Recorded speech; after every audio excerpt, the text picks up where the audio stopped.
You're live. The one and only Mr. Mark Fisher. Welcome back, my friend. Here we go, buddy. Great to be back. I'm in shock. It's been 2 years. Oh my gosh. Dude, it's wild.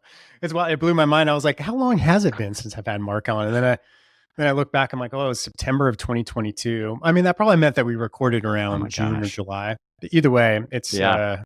I don't know. It's just weird Holy cow. post-pandemic time, man. Yeah, I would have perhaps not had a baby yet, or maybe I had just become a father last we chatted. Yeah, I believe so. I think you were just about to have your baby. I can't Okay. remember, but it was Wow. close. It was very All right. close. Well, And just one now? It happened, Derek. Just one. Okay. Yes, it happened. So if anybody's catching up with anticipation of what happened, she was born. Mhm. She is alive and a little person, and I will be going to pick her up from daycare after this very chat. Yeah, right on, man. Well, I know you've got a lot going on.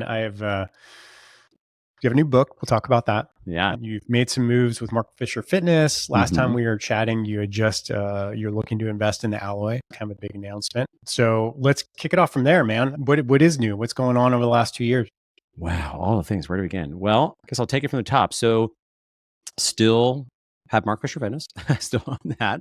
That business is running along now with a lot less from me. So, to be clear, there, I have certainly still have 50/50 ownership, but I have taken a big step back operationally and officially don't even have I'm no longer the org chart, right? So, I work with the general manager and we call her director of possibilities, but the sales director is what a not crazy person would call her. So I'm still working with and supporting them. And yeah, the weirdest thing about that business I'll say is still got a lot of Zoom ninjas, Eric. I still have a couple hundred people just do the Zoom workouts. I don't even feel like I can say I still have, but the team still has. So that remains both cool and an interesting operational thing that's challenging. So, I think the leadership team over there with me along, all of us, we're having some conversations around, okay, what does this mean for the long haul? We really like this program and we're happy it's so valuable for people. As you might imagine, it can actually be also quite profitable to run, but it just really adds a lot of operational complexity. So I know that business right now, which over the years I've spoken of, is a beautiful, delightful, magical mess operationally because it's just so complicated because I didn't know what I was doing. So a lot of the work over there is figuring out, okay, we have this thing we love. What kind of options do we have to actually make this streamlined in a way that leadership team, which is interested in potentially scaling it, if they can find the right path forward to make that happen. So, and the honest answer is it's going to probably require really cracking some eggs and doing some hard things, because the reason we haven't historically streamlined the model over the years is any kind of streamlining means people are going to be disappointed, right? And there's only so much a given business can bear. So I think that is an interesting little thing over there that we're working on. But overall, happy the business is, it's just remarkable now. It's like coming up on our 14th year, our 15th year, which is just like so shocking to me. So that is still fun, still obviously a big part of my life and a big part of my heart. And then Alloy is now open. So, as these things go, interesting update for listeners. So 2 years ago, we were talking about it. I think we were getting excited about what that was going to be. And I'll tell you what, we didn't actually wind up opening till the end of October.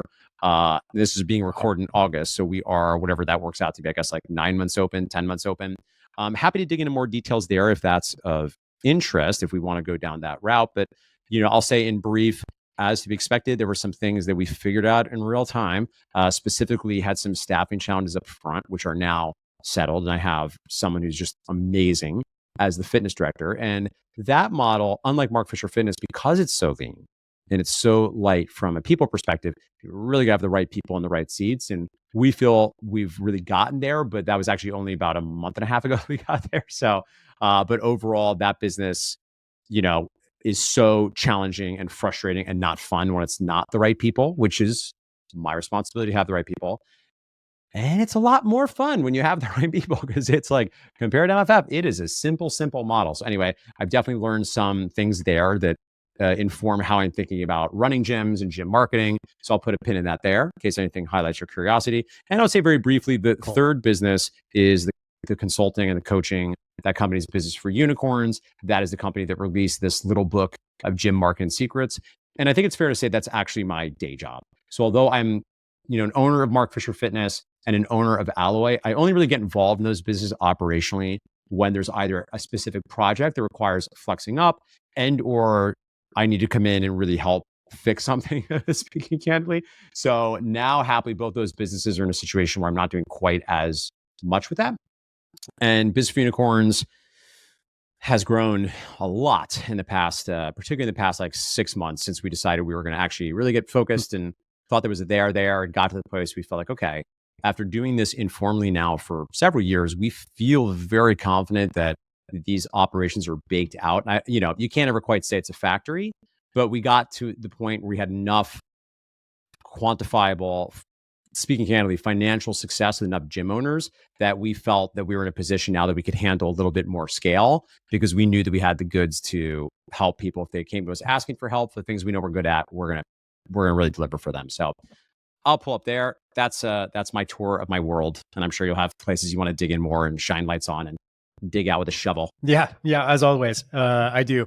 So I want to get back to the Zoom warriors, I believe, or Yeah. Zoom ninjas. Yeah, buddy.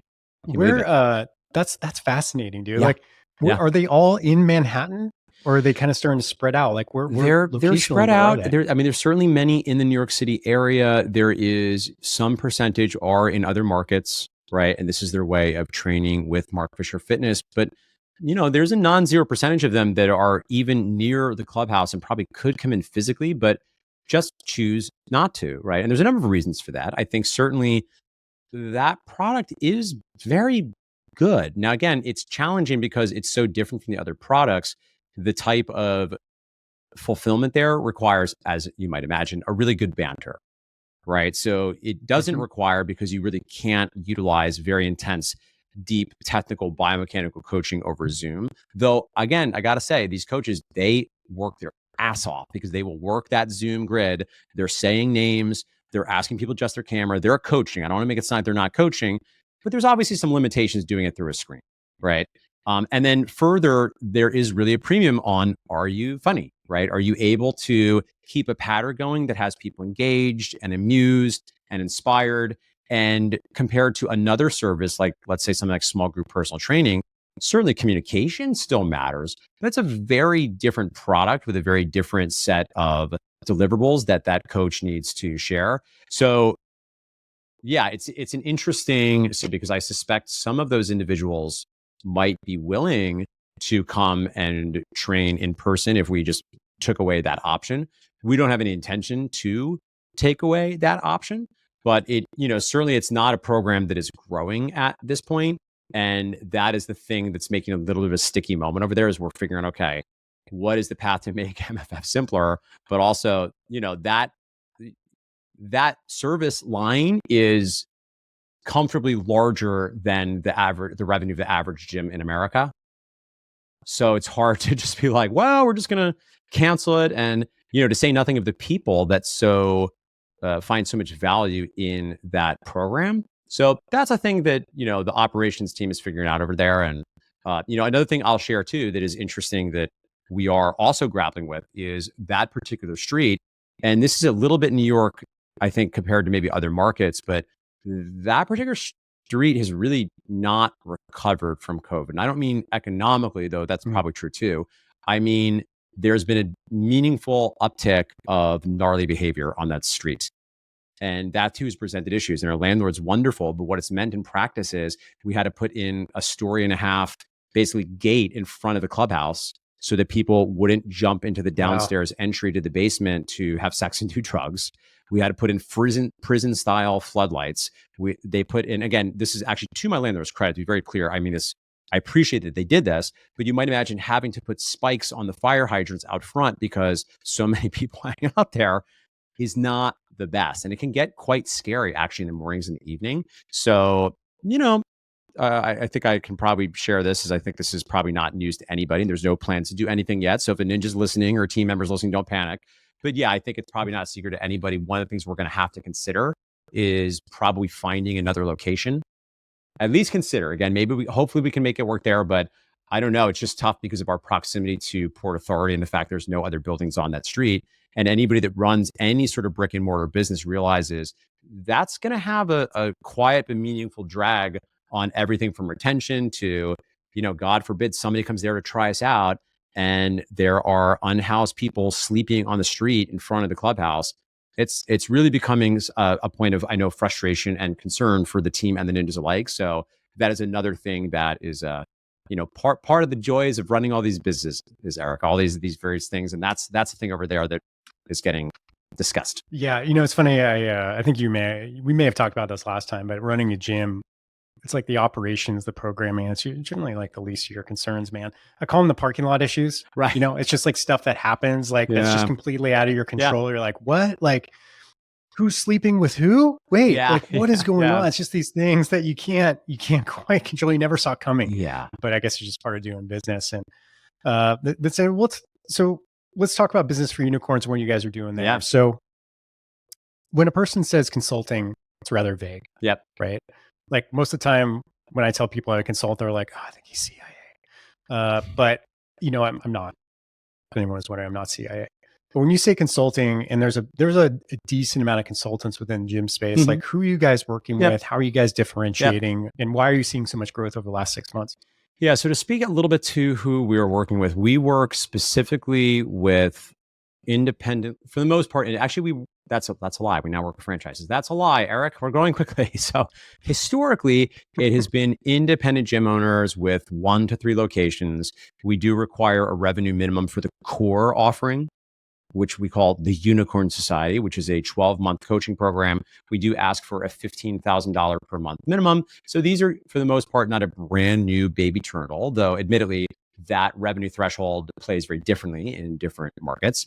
It is also important to note we work with individuals that make their revenue through selling coaching products, with the vast majority being some sort of group product, either small group, large group, or some combination. Though we do work with a handful of individuals that offer personal training, and some of our members also offer an open access option. But for the most part, our services are geared around how do we help this type of gym owner with this type of service create more income, more impact, and more freedom. Because we feel very strongly that you really need all 3 of these. There's a lot of gym owners out there that know they're making great impact, but are very frustrated because it's very scary to look at their bank app and they feel somewhat chained to the facility. Then I think there's another tier above there where people know they're making good money and they feel like they're doing a great job with the clients, but they haven't really been able to build a team to give themselves any kind of freedom, which also is not ideal. So that is the broad strokes of that program. And that's really the only thing people can do with us. Now, you're welcome to come to an extra seat to retreats, which we do a couple times a year. Occasionally, we'll offer like a course or something smaller. But besides that main program, the only other thing we offer is a 12-week marketing sprint. And that's for gym owners that either are not ready for the Unicorn Society or want to focus only on income. So if you only want to talk about getting more leads and getting more clients, it's a 12-week marketing sprint. It's the only thing we talk about in there. There's nothing about operations except for me saying in a way that I have to say that this doesn't work if the service is not good, right? If you fill the hole faster and there's a big hole at the bottom of the bucket, that's not it. But assuming a gym owner is, let's say, very good at what they're offering, but they just really, like a lot of gym owners like me, they opened up their gym without an understanding of both the principles of marketing as well as the specific tactics and strategies that are working specifically now in 2024, which is different than it was even 5 years ago, certainly 10 years ago. And that is the other way that people can work with us. Awesome, man. I want to tap into your experience over the last 15 years as a gym owner, because I think that's a really interesting time frame. A lot has happened. I mean, you kind of started, I think, I started my gym in 2008. So it was like, kind of post financial crash. And that was a legitimate financial crash. Yep. And then, pandemic, of course, a lot of things have happened over the last 15 years for gym owners.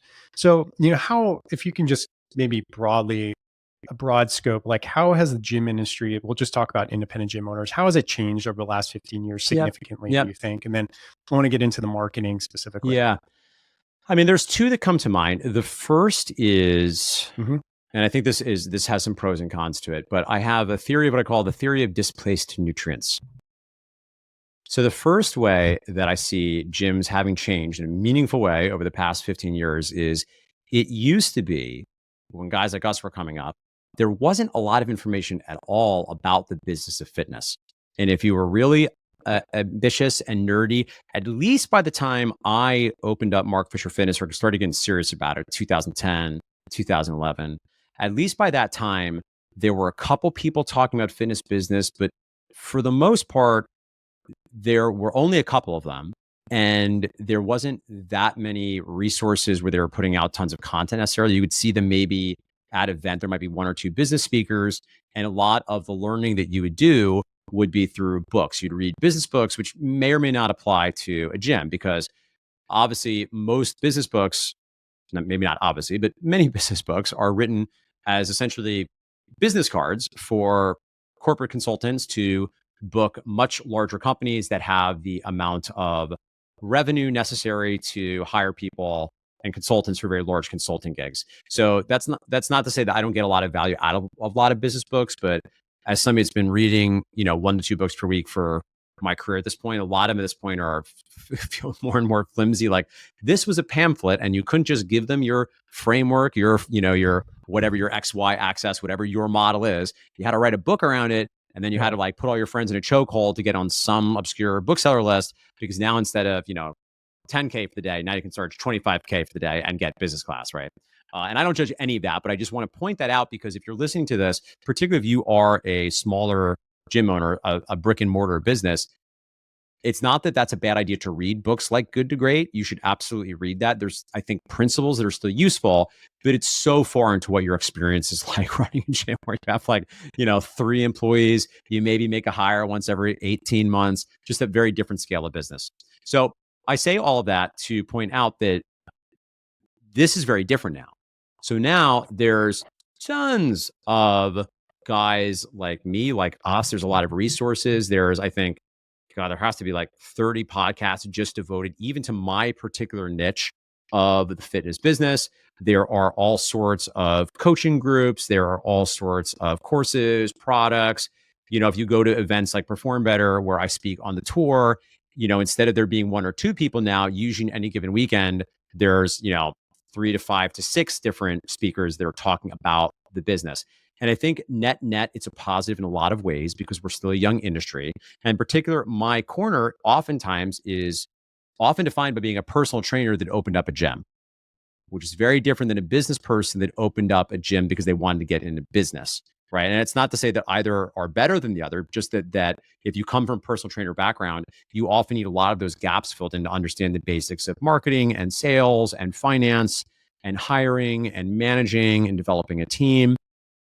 So I think that's good, but I do think because of that, there is maybe a generation of younger coaches and gym owners that have not had nearly the amount of in-person educational experience.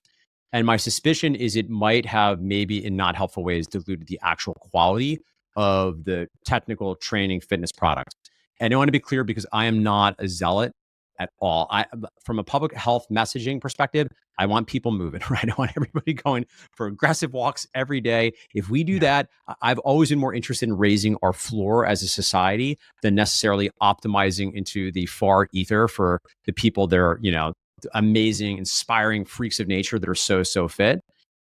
However, if the quality of training at the prototypical training gym is just not that great, because instead of the owner going to a starting strength seminar or really being diligent about studying the FMS or getting, a CrossFit or whatever, if very early on in their career, they started diffusing a lot of their time and attention, just focusing on making more money, that can come with a cost. And again, that is, I think, a very, very big change from 15 years ago. So I have some other things I'll share, but I'll kind of pull up there in case you had any follow-up questions or any reflections or insights. No, I mean, it definitely seems that, here's my take too, is we talk about business people who get into fitness. Like it seems rare because if you're truly a business mind, you wouldn't do it. Are you gonna choose fitness? Or if you did, you wouldn't be opening up like one small brick and mortar. Now, admittedly, you might be doing franchising, right? Like you might go into a franchise, and even then, if you really want big enterprise value, you're likely doing something related to tech that has the capacity for real enterprise value and real scale. And that's just a game that had almost no resemblance to what the typical personal trainer who opened up a small gym in Nebraska. They're, again, same industry kind of, but there's almost no crossover. Yeah. I mean, it's you see like these big executives shuffle. I just talked about the CEO shuffled all these large major companies within the fitness industry. They're on Wall Street. And it's like, one guy's from Taco Bell. I'm like, I can already say, I don't think this is going to work out well. I mean, maybe it is, but I can just tell you right now, it's a lot easier to sell Gorditos than it is to sell, fat loss or, fitness as a lifestyle, right? Yep. It's just, it takes more emotion to get to that point. So it is interesting. And I want to get your take on this because I've heard multiple different things about this, especially with the advent of AI. But how do you feel like the fitness profession, when I say the profession, I mean the practitioners, the coaches, the trainers, how do you feel like that profession is doing? Like, are you optimistic about it, or are you a little like, I'm concerned it's sliding into the gig economy, or it's just kind of a thing you do for a little while and then you move on? Like, are people looking for a career where they could spend 10, 15 years or more in as a practitioner? Or what's your take on that? Yeah. I mean, the first thing I'll qualify is I don't have any data on this, right? So I'll share like this is what feels right to me, because obviously, the industry is large. I mean, there has to be, I can't remember the exact numbers, but I think there's like over 100,000 trainers, maybe multiple hundreds of thousand trainers just in the US. So I know this, one of the challenges for the industry is if you look at the business model, there's just not that much to go around. You don't get unlimited scale. So follow me on this very strange analogy, which I promise is going to relate back to this. So one of the issues we have in society, Eric, is childcare. Right. And the reason childcare is such a sticky widget is it doesn't scale, right? Like you can't have like one person can only manage so many 2-year-olds, so many 3-year-olds. The robots can't do much to help there yet. So you have this perverse situation where the market is such that because at current, the way the United States particularly set up, and there's not a lot of subsidization for this, what happens is, well, for one person to make enough living off only taking care of 4 to 8 kids and also having all the overhead associated with having a physical space, it kind of doesn't work for anybody, right? Because you have to charge the couples so much money, and then you're still not really making a lot of money as a business, and you still can't really pay the people that are doing the care tons. It's tough. Now, again, that's not my world, right? So I don't have the solutions there other than, yes, perhaps the state does need to subsidize that kind of care, but it's challenging, right? Because the only way you could potentially do it is you just keep raising the rates of the daycare until at a certain point, the parents say, this doesn't make sense. If you look at the net income impact on our family, one partner, and it's usually the woman, will just leave the workforce. They'll just leave the workforce because it doesn't make sense for a lot of people, unless you're doing really well, to spend, $25,000 to $50,000 a year on your daycare for your 2-year-old or your 3-year-old, right? It's not a very scalable or sustainable model for the society. Well, I say this because if you look at the training gym, it's not dissimilar. So the hypothetical training gym with, let's call it 100 to 250 clients, the way the math works, you either have to go pretty massively upmarket and charge a lot of money to people that have discretionary income, which are usually only going to be people that are older. And even then, for the gym owner to get very good margins, there's a limit on what you can pay the staff, right? So without getting into details about anything I'm not allowed to talk about because of whatever FTD, disclosure I can or can't make, it's one of the things I really like about Alloy, right? And part of how they've solved it that I like is just make the model super, super lean. And I'm also the first to admit, Alloy is not out there trying to be like a discount provider by any means, right? We're a premium price product. Right. It's a high quality product, but I'm not the person to say it's cheap. That's part of the rationale behind being a fit 40 and over crowd. But even so, particularly compared to the types of one-on-one training or other products they might provide, what I like about Alloy is it's a great value proposition for the consumer. It's a great value proposition for the business owner because you can get the margins right because it's being run so operationally lean that you can actually pay people pretty good rates for what this job is. So we go back to your question, is this industry at the risk of people becoming more gigging? I'm not sure necessarily that was ever the case, but one thing that's new compared to 15 years ago is the advent of online training. So one threat, certainly to many gym owners, at least in theory, and I'll come back to that, at least in theory, is now your trainers, instead of the only other option being plying their trade at the local independent gym spot where they're renting by the hour or the month. And at a certain point, they're like, I don't want to do the marketing stuff. I'd rather just make a little less money and I'll come work with you and you just feed me clients and I can just train and just do the thing I want to do. Well, now some of them, some percentage of them are able to go train online. And in some situations, maybe even make less money than they were making doing their in-person training, but they're fine with it. Because if you're in a smaller market, maybe you'd rather just make $40,000 a year and not really have to be anywhere and be able to move to somewhere with a very low cost of living. Maybe you do geo arbitrage. You're going to go live in Thailand for a couple of years. Now, again, is that making a sustainable career? Maybe not. But at least it's one more option for trainers to consider. I don't think it's taking any away from the gyms. I've always felt that because I think the consumer that wants that product for the most part wasn't going to buy a $300, $400, $500 training gym membership necessarily. So to my mind, I'm happy for there to be more options for people to get help with fitness. I'm happy for there to be more professional opportunities for people in the industry. But again, it's hard to speak to like the broader picture of, has anybody figured out a way to scale fitness such that the model really works beautifully for everybody? It's hard to say. I think it's not like horribly broken, but I'm not the first person to lose a little sleep over what sort of career prospects are we offering for people in this industry?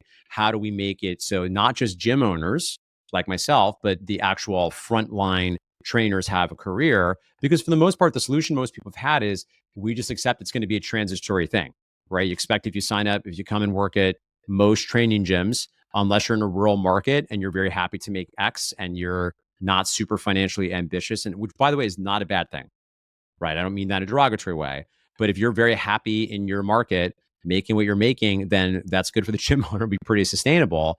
But if you have staff that are quite ambitious, there's always going to be a cap on what you can pay in any of these models because you just don't have unlimited scale, right? You're going to have hard cost of goods sold or cost of service. It's actually been our industry that's going to impact the most you can pay unless somebody's able to move into some sort of partnership or leadership position. And again, that can be great for freedom for the owner, but then also now that some of the owner's pie is getting a little bit smaller. So usually it means they're going to consider other opportunities, which may or may not be what they want to do. So yeah, I'll pull up there, but it's something I think a lot about. And in short, I don't know, Eric. I don't know. What do you think? Yeah. Oh man, I have a lot of thoughts on that, Mark. And number one is that the childcare analogy is really good. And I can't metaphor, analogy. I can't get these right nowadays. Yeah, debated on that for like 5 minutes on a recent podcast. But anyway, I know it's a metaphor, and analogy it's a great is a kind of comparison. metaphor, but I don't. Yeah, you're right. It's probably not a. You can say analogous, but I think then we're being perhaps loose with the real definition. Either way, it's a good comparison, Mark. I like it, and I think that one of the things I noticed as a gym owner for a while, and we did really decent top line revenue. Was that I was always say there's not enough slices of the pie to go around. The pie's not that big. Because people come out with these like awesome, business plans and they're like, okay, well, if you just do percentage here and percentage here, you just dish off all these percentages. I'm like, guys, in practicality, maybe if my gym's doing 50 grand a month, okay, I have a lot of slices I can start to get. But for most people to get to that point, it's just not like that. So I think you're right. I mean, it is a fundamental issue and I do like lean. I mean, if I was ever could open another gym, it would be something in the small group or personal training model because you can just do it very effectively. You can have a couple good key employees. You can make them happy. They love what they're doing because they're not having to handle all this operational bullshit for the most part, right? It's just very clean. And the online coaching thing is really interesting. Now, I get the allure, right? Everyone loves the thought of sitting in Bali on a beach. They love the thought with their laptop and just total free, right? Yes. It's a lovely thought. But the reality is that's a completely different skill set. You obviously, now you have to learn marketing, you have to learn content, you have to learn sales, you have to niche down, you have to do all these things, continue to get leads because it's not easy to get online leads.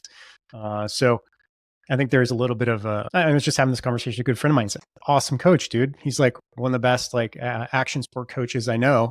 And whenever he tries to go online, he's like, I don't know how to get new leads. I'm really good here locally where I live. And that's a big deal. It's like you have to start doing content. You have to do all these things you probably hate to do. So, and certainly before people go down that path. Yeah, it's certainly possible in theory, but you make a good point. I think the thing is, it's so much more competitive.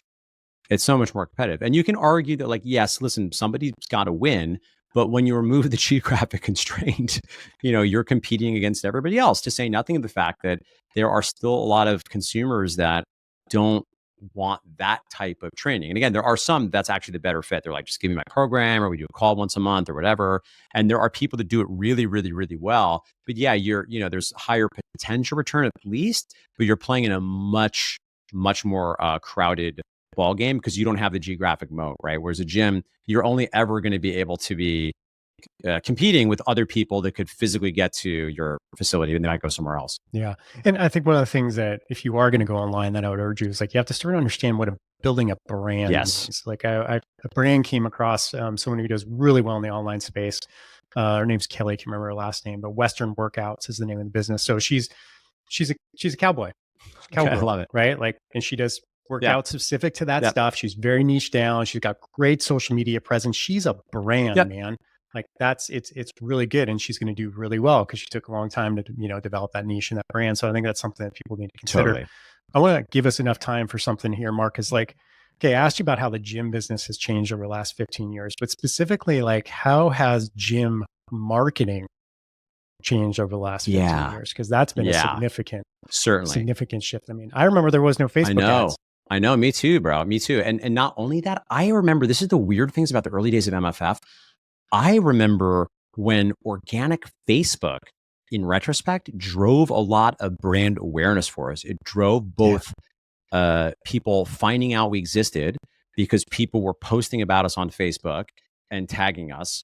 It also helped create like and trust, particularly because I was very lucky. Broadway had the unique distinction of being a very insular community based around a specific neighborhood that was, on the one hand, small, but on the other hand was big. There's a lot of people that are involved in the Broadway community, and a lot of them knew each other. So organic Facebook was very, very important for Mark Fisher Fitness in the beginning, and it wouldn't play that way today. I mean, again, maybe if we went back in time and Instagram was, a couple years older, perhaps we could have done some of it.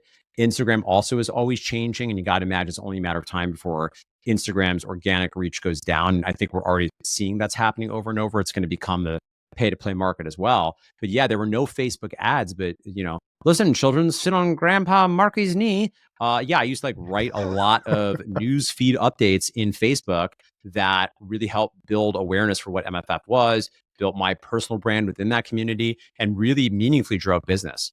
Now, the thing that's interesting about the time when I got in was a few years before Facebook ads, and we were already in a digital world where the thing that's interesting when I think about what MFF did well at the time, which I think has remained the same, is we did it. And some of this stuff, again, gymmarketingsecretsbook.com. If you want to find more of these tales, you can go to get the free download of this book that I wrote that covers all the ways you can get more leads and more clients. And one of my favorite strategies I have people always start with is, well, who are the people you know, and can you start talking to them, right? Now, the difference was talking to the people you know was really only an email game in 2008, 2009. Talking to people you know in 2024, I think email is a very important part of that. But, and I don't know necessarily that I would just start actually doing text marketing to people to have an explicitly opt-in. That sounds bad form. But a lot of the game is people that already know you should understand what it is that you're offering. Right. And in 2010, what I did was I started talking to all the people that I knew. And I just happened to know a lot of people because I was an actor, and I did maybe 40 to 50 shows in my professional career. So I was not shy about putting myself out there and making offers to those people. So to some extent, I didn't have to do a lot of the lead generation that another gym is going to have to do because I just already knew a lot of people. And I was also very good at what I did. So I had a critical mass of clients very quickly, all of whom were dragging their friends in by their hair. Now, this is interesting because as things progressed, obviously the biggest change in marketing over the past 15, even 10 years is the advent of paid digital, both paid Google ads and paid, we'll call it Meta, but Facebook ads, Instagram ads. Well, when that started happening in 2015, 2016, we were very late to the party. And honestly, even 2017, 2018, we ran ads. We didn't really know what we were doing. So everybody talks about 2017 as these halcyon days where everyone's getting $2 leads and everyone just showing up and they were just getting sold into it. We totally missed that because we didn't have any fitness industry specific skill in it. We had some people that had some experience doing paid digital from other industries. I don't know. I can't say necessarily we did a bad job, but as an example of how not on it we were, at least for me, for my role at that time, I don't have any remembrance of the numbers. I'm not sure how closely we were looking at all of that. So I think Mark Fisher Fitness kind of missed out on that, but a lot of gyms didn't. And what's been interesting, the way things have changed, obviously, in the past 5 to 7 years, is those days are gone. So what you're seeing now is lead costs are a lot higher. If you're in a market like New York City, I always like joke, it's like trying to pet a deer. It's like trying to pet a deer because everyone has just been so blasted with paid digital marketing.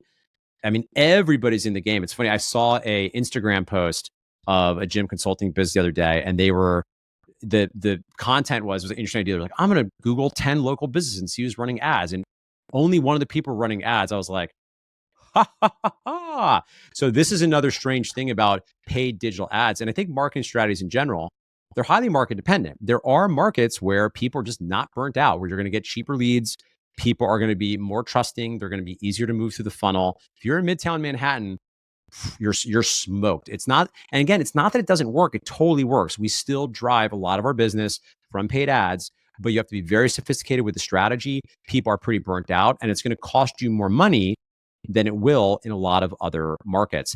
And one of the costs I think I see with a lot of gym owners, if you came up at that time, right? If you came up in 2017, 2018, and you didn't really even mess much with email marketing, you didn't really bother with talking to the people you already knew. You certainly didn't spend a lot of time building business partnerships or going into parking lots and just talking to any strangers.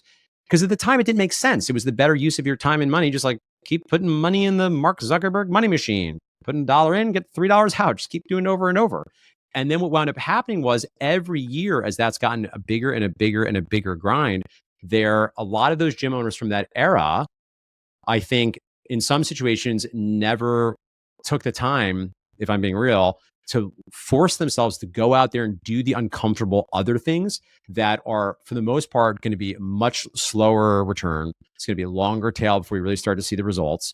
But they've got to go out there and start to develop the skills. And if they don't, you're going to run into issues, particularly if you're in a market where paid digital doesn't work the way that it does. And then the newest gym owners, they're being born, in quotes, he says, that are being born now. Well, a lot of them will open up the gym. They know about training, and they're going to go right to paid digital right away. And oftentimes they don't really understand how to run the gym. Like the operations aren't dialed in. So then it's rough out there. So then you have these like gym owners that like don't necessarily know how to run a great gym or how to do the sales, the follow-up. And then they're throwing money at these ad agencies, some of which are fantastic, some of which are not as amazing because it's actually very hard to run a Facebook ad agency. So you see not a lot of people want that job anymore because you're getting yelled at by these gym owners that are like, I'm giving this money, your leads suck, right? So, overall, I think it's all going as it should. Ever the optimist, I think we'll get better at this. But, potential takeaway for listeners are, yes, you need a paid digital strategy. And I'm just curious to know, if you run a gym, what else are you doing besides paid digital to grow it? And then what are your numbers, right? Are you tracking it? What sort of results are you getting through these other things that you could do? Again, all of which are, I'll plug the book again, gymmarketingsecretsbook.com. There's a lot of other things you could be doing to growing your gym besides just giving money to the Mark Zuckerberg. Yeah. Awesome, man. I mean, I just feel that maybe you can tell me if I'm wrong. There's the fundamentals. You're right. They have a longer tail, but local business partnerships, hosting events, doing a charity event once a year, right? Just, being out and introducing yourself. I think it's really, that's what got, when I started in 2008, that's what got us off the ground. Right? You had to. And then I was super late, dude. Yeah. And listen, I was super late. Like at a high level, like it's really simple. It's unfortunately simple. If you want to generate new leads, all right, let's say you're already talking to people, you've already organized your contact database so that if you say hello to somebody in a grocery store, they know you have a gym and you're in contact with them, because even if they don't want to work with you, they might be a referral source. Let's say you've already done that. Well, there's really three other ways to grow a gym. You can pay for the leads, give money to Google or Meta. You can ask for referrals. You can ask your clients, but everybody knows, again, like that's not an overnight thing, number one. It's not like you're like, hey, client, go get me this thing. I'll give you $1,000. Like, it doesn't work like that. You should still do it. And I have a lot of very strong opinions about how to do that effectively. But I would note, If you don't have a lot of current clients, that's going to be of limited use to you. Well, the third strategy, the only thing you have left is meet strangers. Meet strangers. And it's going to require putting yourself out there. And that could be anything from hand-to-hand combat in the Target or grocery store parking lot. It could be, as you said, Eric, running live events. If you want to get some scale, you go meet one business partner. And if they'll play ball, they will introduce you to their audience. That can be a very powerful source. But they will, all of them, besides putting money in the Meta or Google machine, will require you going and talking to strangers. You can do it. I feel like that's so awesome. Dark. I'm like, you're going to have to talk to people. But what I mean to say is, you're going to have to talk to people. I believe in you. Yeah. Yeah. I mean, we used to hold ourselves accountable. So every Friday we had to come in, my business partner and I, with a new business card of someone we met. Yeah. And that was it. If we didn't, we owed each other $20. And it was just like a consistent thing. It was just made it kind of fun. And you're like, you never knew what was going to happen, but you just got to do it consistently over time. Yep. With the last few minutes, Mark, give us an update on like what's going on for Q4. You can be out speaking. You got the book. What's lots going on in your life? Stuff. Let's see here. I will be Business for Unicorns will have a retreat in Boston in mid-September, so I'll be there for that. Nice. Depending on when this goes live, if anybody wants to contact me, we usually have a couple extra seats that we might already be sold out. But come find me, I'll let you know. Secondly, I'll be speaking at the LA conference in September. That'll be very fun, a chance to meet with the rest of the system and connect with a lot of the franchise owners, which, I'll say in brief, that's been one of the coolest things about being in a franchise that's hard to clock until you're in it, is just talking to other people that have the exact same business as you and comparing benchmarks, notes, KPIs. And then from there, I'll be speaking at Luca Hosevar's event, Vigor Ground Summit in Seattle. And then that's all. Cool. That's all I have for official work travel. But other than that, I'll just be working on all those businesses, keeping the balls in the area, all balls in the air, and doing my best to be of service and support everybody that I get to work with, either as an employee or as a client. Right on, man. And people want to get a hold of you? Yeah, best way to do that these days. I mean, if you want to get a hold of me personally, it's mark@businessforunicorns.com. We're pretty active on Instagram. So if you like gym content stuff, you can follow us at Business for Unicorns. And as I have mentioned, this book I'm very, very proud of. It's less than a 30-minute read. I apologize if you like a lot of whimsy and personal branding and long, elaborate stories. This is not that, right? I always joke, it's like not a book, it's a power pamphlet. It's like a checklist on steroids. But if you want a list of all the things you can do to grow your gym, if you go to gymmarketingsecretsbook.com, again, it's completely free. You'll download it. I think it's a great way to look through all the things you could do. And my one caveat there, which is now in the updated intro to the book, is just don't do all of the things, right? Because I think one of the more common mistakes I tend to see after people really focusing on this is they're trying to do everything and doing everything kind of half-assy. And again, this is still a thing I have to watch out in my business, right? So like, you're not alone in this. So physician, heal thyself. But I would encourage you to read the book and then maybe just go all in on one or two things instead of doing 25 things, sort of. Yeah. Awesome, man. Mark, brother, it's always a pleasure. You're always doing good stuff, but you seem to stick kind of on somewhat of a linear path. Yeah, I mean, gym business stuff, man. You're helping the industry grow. Yeah, I always say it's like the gym run. Awesome. It's like, I want to learn, I want to practice, I want to teach. I want to learn, I want to practice, and I want to teach. And I feel lucky to have a path where that is evolving in a way that I remain interested and excited and have the new thing to do, but still, have some, hopefully building up some compound return on some of the things I've been doing for a long time. Yeah, right on. Thank you, brother. Ladies and gentlemen, Mark Fisher.